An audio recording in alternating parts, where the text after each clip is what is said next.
What's up, RangoDango Reads? I'm Chase Tootin. Got Carl Jennings here, and we're going to be discussing The Witch Doctor, my eighth book of the year. What's going on, dude? No, not a whole lot. Sitting here. Are you a teacher or something with a chalkboard? No, I just like chalk. That's very fun. Chalk is very fun to use. Yeah, my little niece likes chalk a lot, but not so Mhm. much on a board, more on the driveways. Um, Oh, but so the book, The Witch Doctor, it is something. It's not anything at all what I thought I was going to get into oh yeah. as it kept going. Well, first off, I mean, I don't know how much spoilers you want. I mean, Oh, honestly, there's like well, it's seven people it's that listen to okay. It's this, a so pretty it's token. whatever. But no, I thought the doctor was actually going to be the witch. Yeah, it can kind of be misleading from the title. I didn't think about that when I made up the title. I And was then like, oh, it's, he's a doctor where witches are, a witch doctor. I mean, it makes sense, of course, but then it just kept getting like more chaotic and more chaotic as it progressed till the end. And it was entertaining. I like all the portal stuff. I'm a huge fan of portals. I have a lot of portals in my writing, so it was Oh, perfect. It felt stream of consciousness at points, which was nice because I tend to write like that. So it it was easy for me to read because it was reminiscent of some of the ways that I write, which is kind of cool.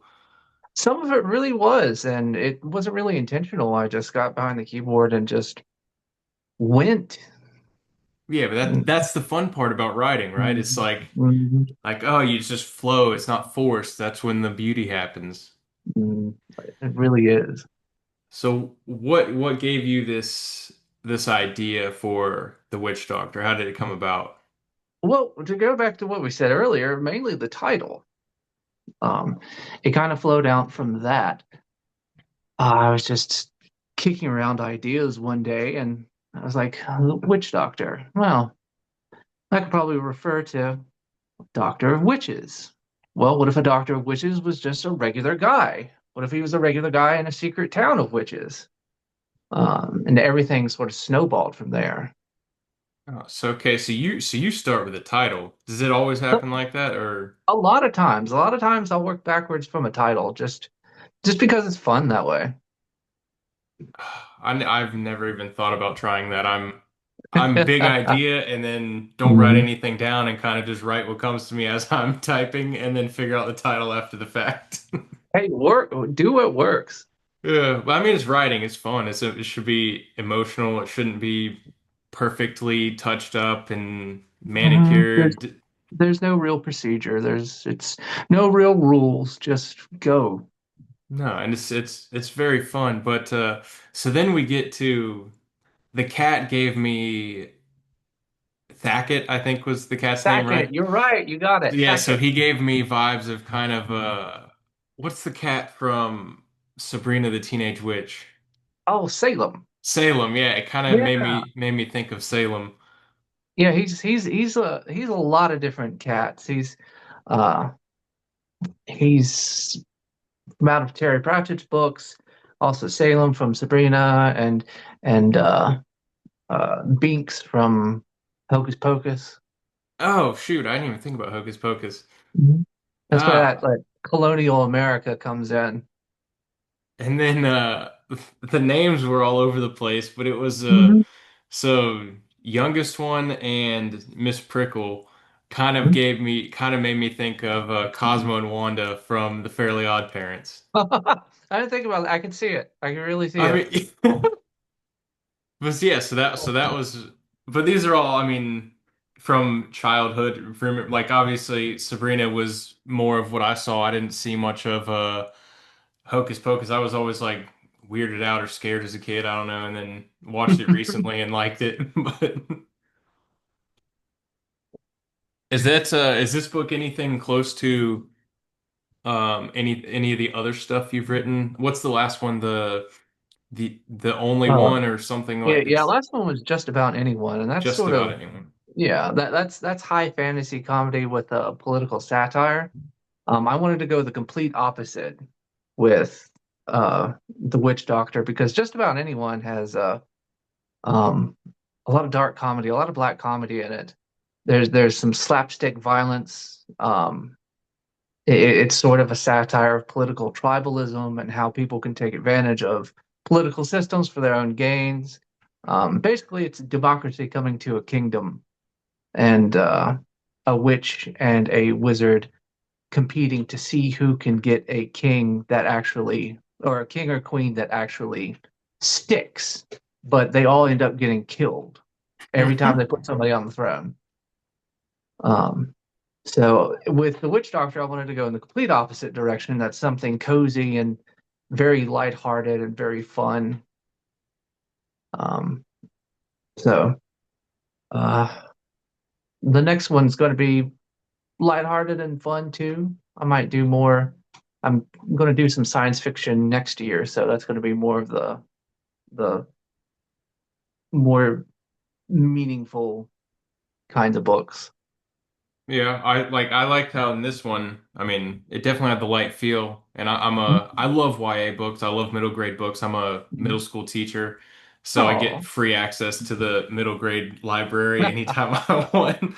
So I love reading those books because they're easy. And this was kind of a more YA feel to it, which was nice. So it was easier to read because I'm just now getting really into reading. And I think I've read more books this year than I probably have the rest of my 30 years combined. oh, did it catch fire now? Yes, it's Yeah.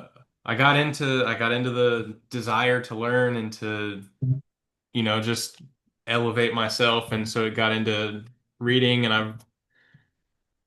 I've read a lot more, but anyway, but this book was easier to read because it did fit that YA kind of more of like my interest level.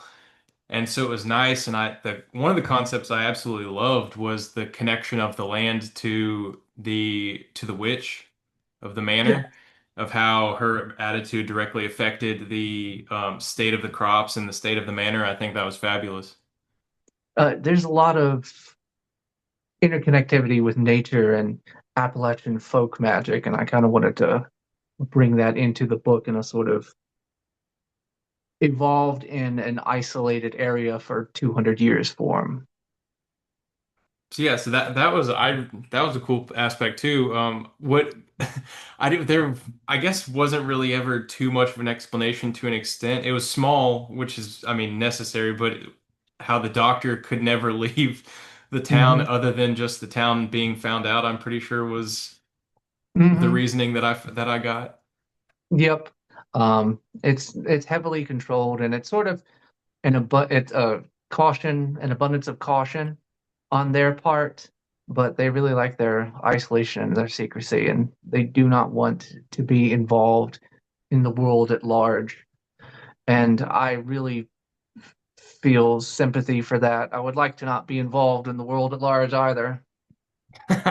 Oh, that was probably my favorite part, was listening to the town itself and small town feelings and the river and the mountains and make me that's where I live by the beach. Ah, I'm in Florida. I'm in Panhandle. So it was nice to hear the mountains because that's where I actually want to be. And so They're- I was able to easily dive into the scenery as well. yeah, I can't. I'm in the mountains. I can't leave these mountains. They're so wonderful. Mountains are so good. And of course, mountains connect greatly with witches. So Mhm. it all worked out perfectly. But I didn't It know did. about It. the Appalachian connection to witchcraft. Mhm. You said there was an Appalachian connection to like witchcraft in Yeah. history. Um, I researched a bit about folk magic and Appalachian mountain witches um, for this, and I also brought in some other sort of magical theory from fantasy books I like. And there's with witch magic, old type of witch magic, there is a sense of community with absolutely everything. Um, Everything has a type of life to it. Um, and that's something that I thought could be really great for a story. I like the interconnectivity of things. It's a theme in a lot of stuff that I write. I mean, it's a theme in the real world too. Most people Hmm just don't see it. exactly. But yeah, so that's cool. Then the it was I liked a lot of it when they're peering through the cauldron, hmm seeing like as a a looking glass type of thing. That was nifty. Um, but I love the use of grimoire instead of spellbook. I know there's a hmm very much a different connotation between the two hmm in history, Um, whereas grimoire is more real magic with a K or whatever, like the true magic, and then there's the other one that's the falsified magic of modern hmm day or something. I haven't I've done more like surface level research on it, hmm but I thought that was interesting. A lot of times I don't see grimoire, I see spellbook or something of that nature. I wanted to use a sort of antiquated term for it. But I also wanted a southern flair with the magic. That's why it's not spells, it's workings or workings. Um, a wand is a spelling stick. I really like that one. When I was like, yeah, I got to put that in there, spelling stick. I mean, it's fun. It adds regional flair to it. That's I mean, you can't write every book the same. You can't have Mhm. someone speaking like they're from New York City if they're living in the Appalachian Mountains. Yep. So that's I liked it. I thought it's very different from what I expected. It's good. It had a like you said the connection to nature. I connect a lot of mind and body and soul type of stuff into my writings, and I felt that in this one. So Well, I could connect to it more than most books I've read. I'm glad. That's one of the things I wanted to people to come away with it too after reading it. Yeah, it was, but the names like what? All right, so give what for the all the witch names, they're off the wall, hmm like There's the a lot of like the insp pie turmoil guy or whatever. a fortitude and pie crust. Yeah. There's names in antiquity in colonial America were often like hyphenated, um, somewhat sort of explanations on areas or virtues. Um, and I wanted to take that to a comedic extreme.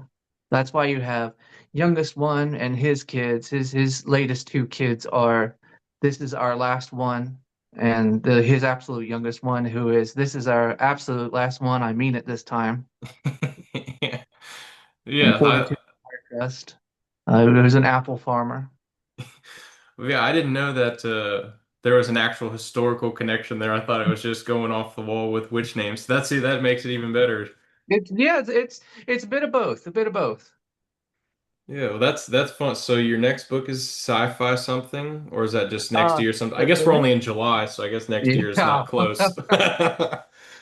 the next book's going to be a fantasy. Um, and then the second Witch Doctor book's going to be out after that. Oh, so there is going to And be another one. I thought it set up. It obviously the ending. It's set up for a yeah, sequel. Okay, that makes this, sense. Yeah. this is sort of the pre-romance stage of the book series. Oh, so they're about to get Um, freaky naughty. I'm going to try to keep the Witch Doctor series a PG-13 cozy rating. Um, so there's going to be the second one of that near the end of the year. And then next year I'll have a try to put out a third one, but also have some science fiction I want to write next year. Do you stick with like novella length, or do you I kind of like to. vary? Um, I like quick things people can read, and there's not a gigantic commitment to it. And a lot of the ideas I have benefit with brevity. Comedy, like horror, benefits from brevity.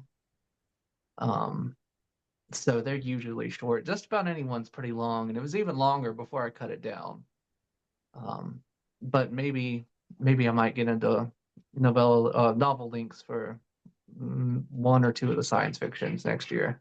I feel like sci-fi just with the information connection, the sheer workings of the book, not to be Hmm. mistaken with spellcasting, the sheer workings of the science fiction book kind of has to be a little longer just for, There's a lot more setting everything information to up get and across. Yeah. yeah. But I like the novella. I've actually that was probably the first novella I've ever read. Hmm. And never really thought I heard about novella for the first time on this show called Mythic Quest. Hmm.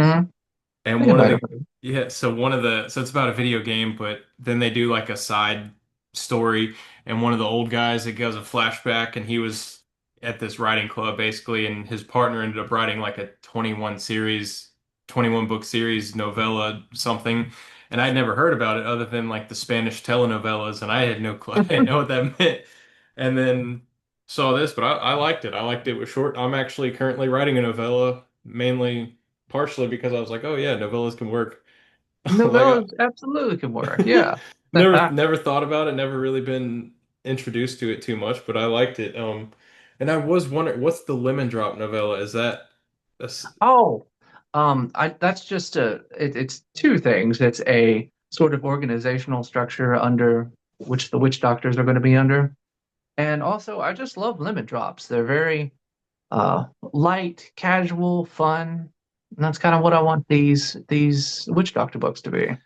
oh, so Lemon Drop is like your imprint per se, Yeah, yeah, a branding of sorts. I just branding. like Okay. these things are just delicious. I'm addicted to them. Okay, so it's just your thing. It's not like it's Mhm. I didn't know I didn't know if that was a club or your so it's basically just like oh lemon drop production type of thing. Yeah, Okay. Well, that's nifty. Who did your cover work? Because it's really uh, cool. a really good artist on I found on Instagram. She's on TikTok too. Is Yvonne McCabe.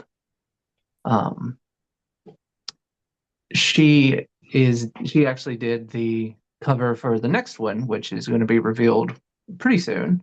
And I'm going to try to stick with her on the rest of them because I really like what she does. I really like her watercolor, Yeah, her yeah, bright, she and does really good work. yeah, it gives a lot of charm for the books. And I'm sure I would not have sold as many as I have without her covers. So very grateful. Want to keep her working for me. Oh, it's getting caught off in the It's going to be background. great. Sorry. It's purple with my purple background. Oh, but shoot, I think that's all. I like to keep them short. Yeah, Been a nice chat. Thank you for Novella Link agreeing to podcast join. episode. That's all this is. They're all like 20, 25 minutes, maybe if that. I like to keep them short, a breeze through, just a quick car ride to work type of length. Yeah, absolutely. But yeah, let me know when your next one's out. I'll definitely read it, and of course, I'm gonna end up reading the rest of the series. I don't want you. I don't look. I don't want to know what you do next too. So keep me I'm updated for writing the that. one on my book is called Dream Journal, and it's a therapist's it's a collection of dreams along with some analysis, along with other aspects interconnected. Okay. It's got like Oh, 10 that should different be fun. voices in it. I'm all over the place. Yeah, my first book was just stream of consciousness, like a guy Hmm. telling a story in a bar. Now that's fun. I've got that one and I'll be starting to read it soon, so I'm looking forward to that. Oh, I thank you. Yeah, I would love to hear what you think about it. Hmm. It's chaos on pages. It's Oh, that's good. it's very unconventional to say the least. Let's Hmm. but yeah, it's been a pleasure and thank you for joining me. Well, I'm happy to. Always happy to come back. Yeah, well, I'm sure you will be. Well, thank you. Have a fabulous mountainy Tuesday. Mountainy Tuesday, whichever day it is. Toodles.